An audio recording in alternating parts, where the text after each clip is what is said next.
Hello, I'm Executive Chef Joseph Schutze. Welcome to our kitchen. Today I'd like to share with you my recipe and procedure for making a New Orleans staple, beignet. This is not going to be any regular old beignet, my friends. We are going to make them with ricotta and sweet potato. So join me now as I show you how easy this recipe is and what few ingredients it requires. Well, I'd like to take a quick moment to extend my deepest gratitude and thanks to all of my current subscribers.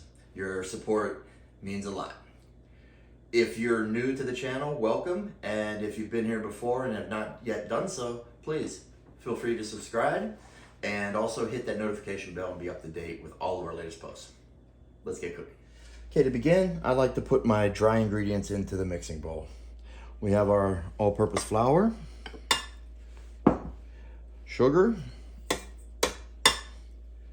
go ahead and add a pinch of salt, baking powder, and this is optional, but I'm adding maple sugar. If you don't have maple sugar, not a problem.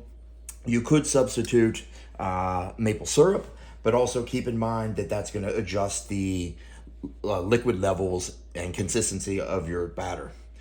Now that the dry ingredients are in, let's go ahead and put our paddle attachment in place and go ahead and mix it on low speed for 1 minute. Well, now that the mixture has evenly mixed through, I like to go ahead and add my ricotta.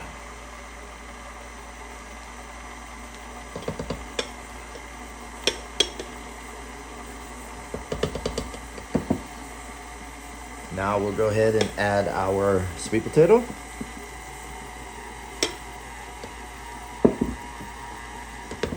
Now I will add my egg whites and my vanilla bean paste.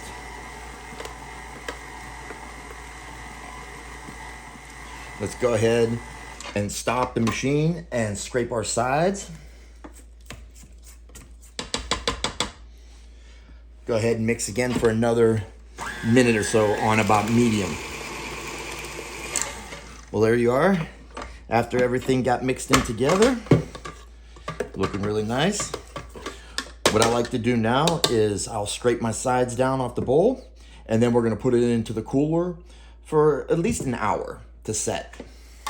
Well, here we are at the fryer. I have it set at 350 degrees Fahrenheit.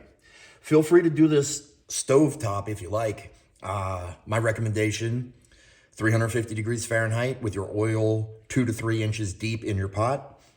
And you're probably going to have a slotted spoon or a fork and go ahead and turn them and roll them around just to ensure that you get even coloring all the way around. So I like to use an ice cream scooper to give myself a little bit of a spherical shape. And let's go ahead and gently scoop into the basket, into the oil. Give it a second and then go ahead and shake the basket to keep it from sticking, because the dough is, it's pretty dense and it will sink. So now that we got this going, we're gonna let them cook for probably about 4 minutes or so.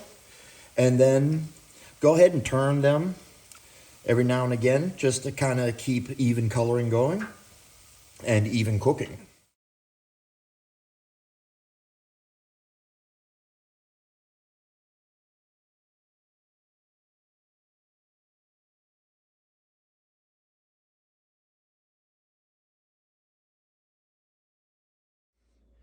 Well, there you have my sweet potato and ricotta beignets.